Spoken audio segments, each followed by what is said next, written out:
everyone, it's Ari, and here is another pick a card reading. This time we're going to be doing Clair's, okay? So this is your intuitive gifts, all right? Which is your main one, and we're going to do 4 of them. It's going to be clairvoyance, clairaudience, clairsentience, and claircognizance, okay? So let's begin. Okay, so here are the cards, and you go ahead and connect to your intuition, asking your higher self and guides to lead you to your main Clair, okay?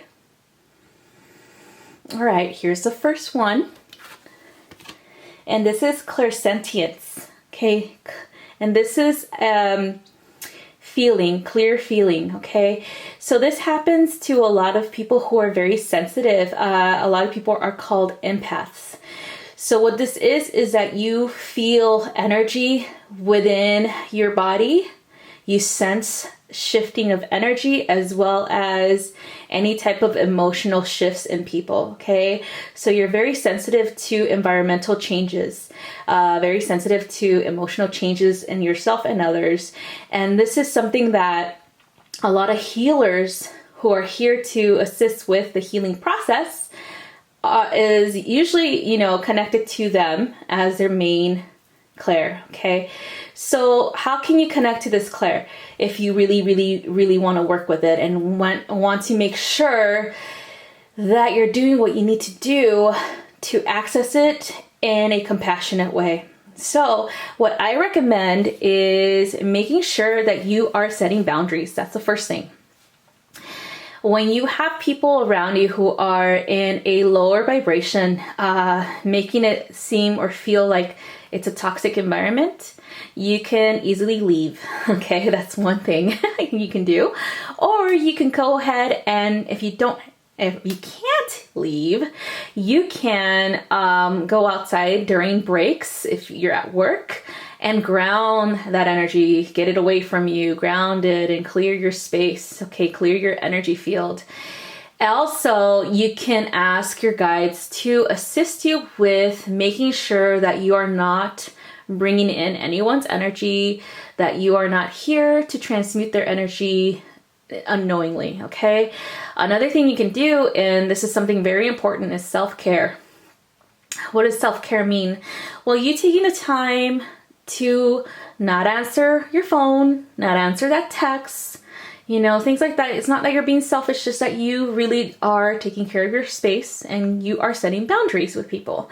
Also, another method of self-care is making sure that you are nurturing yourself. You are taking salt baths to remove the negative energy around you or within your field. You are meditating and doing healing work on yourself, realigning your chakras, all that good stuff. Also, taking a vacation, playing with your inner child, things like that are necessary for someone who's a sensitive, who has this as a main Clair to do to balance their energy so that they won't absorb other people's toxic energies or lower vibrational energies, okay? So that's what I have for that one. Next is clairvoyance.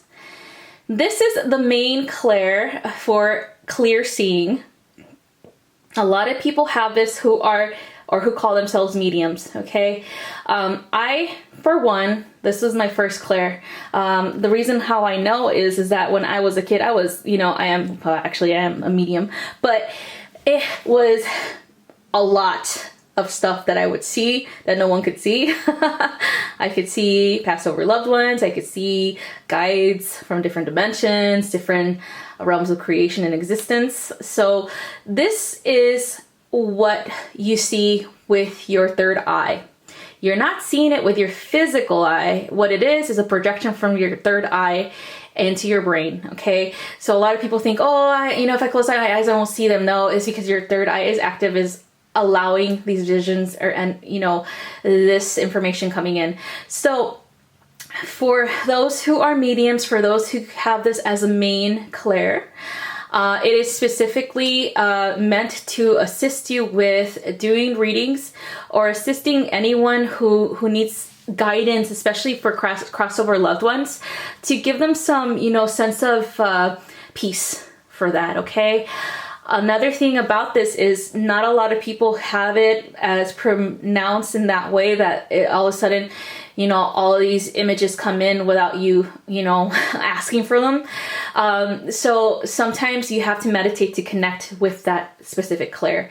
Also, it's a good technique to do visualizations, okay? So if you have a hard time imagining things, start doing visualizations where you say, I want to visualize a color, little baby steps. So this is for people who want to actually hone into this specific Clair. But you have to understand that if you are not ready, meaning that you still have fear-based limiting beliefs regarding the spirit world, this Clair is going to manifest that into your reality, okay? Where you're going to see things that you're fearful of, okay? Which don't really exist in the spirit world. I've never ever encountered anything frightful that is not manifested through my reality, okay, first. So I take full accountability to what I used to see that would scare me is because of my programming into the realm of believing that evil exists in the spirit realm, okay? And that took a long time for me to heal. And through shamanism, specifically through my teachers, I was able to do that. I was able to accomplish a reality where that doesn't exist, that is just a frequency or an actual part of me that needed to be acknowledged, that needed to be healed, okay? So with that being said, those who have clairvoyance, it's because you need to see the truth beyond what you are being told, okay? What society has told you about the spirit world, all right? And then you're here to assist others with the same thing, okay? So that is all I have for clairvoyance. The next one is clairaudience, okay? So this is clear hearing. So this is something that is very rare. A lot of people don't have this. This is, I honestly think like half of the psychics that I've ever met or mediums don't really have this specific one, where clairaudience could come in two different ways, is where it is your own voice or it's an outside voice outside of you, okay? And this could be a guide. So my sister, since we were little, she's the one that had clairaudience and I had clairvoyance. It was pretty funny. She was very scared because she would always hear people or, people talking to her at night. So she will wake me up and she will be like, oh my God, I heard this, go check.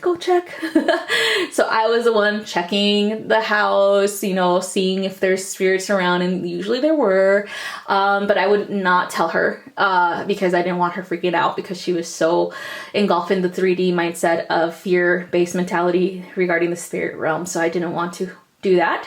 So those who have chosen this, know that you are a few percentage, and this being your first Clair is very awesome.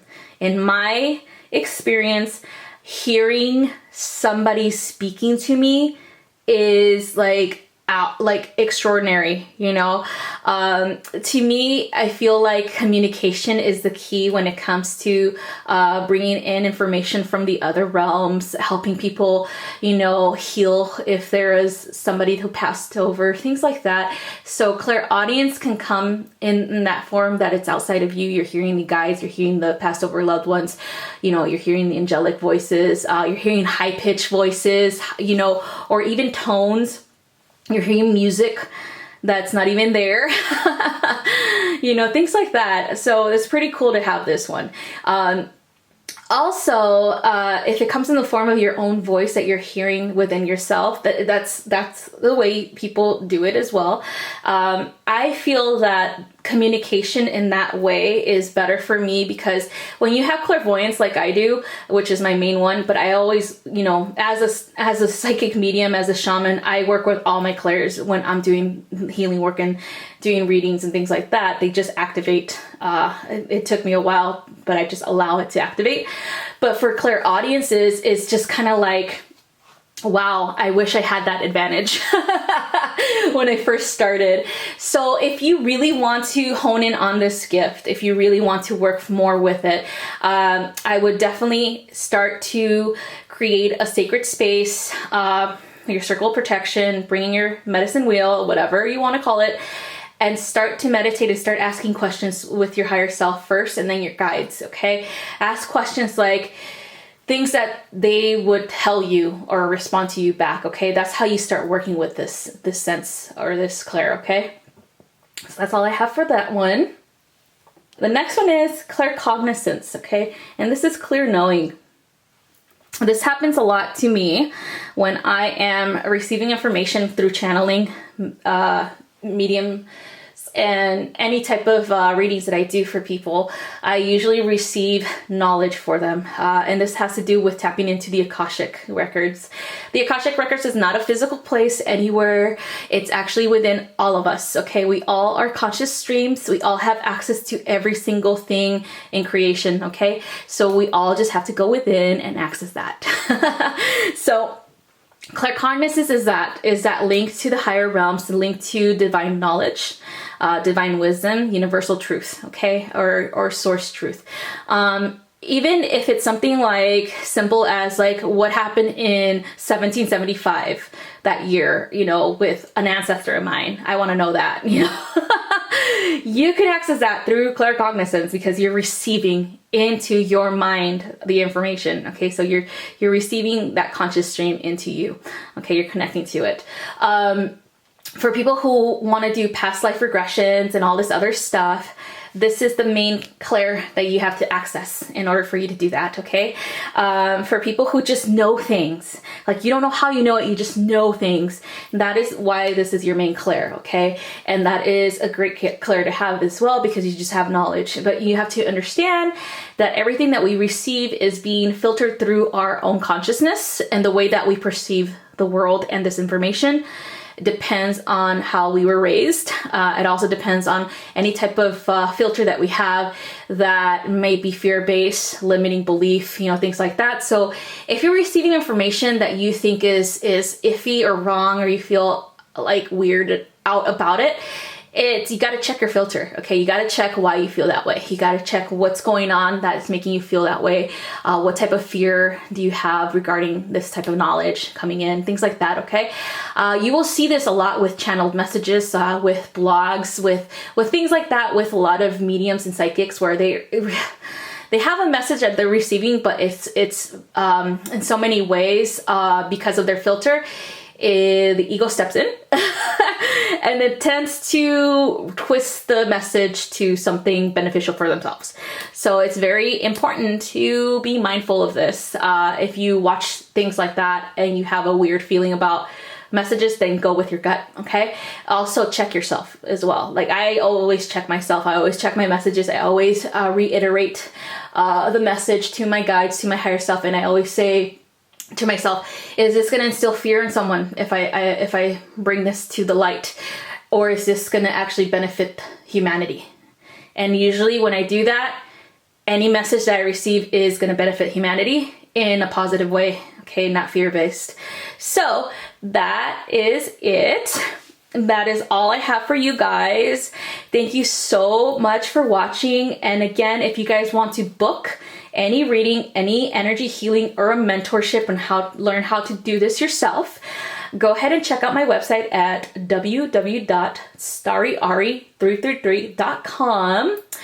Also, come and check out my business page on Facebook, which is Starry Ari Toltec Shaman. And I like it because it helps me grow.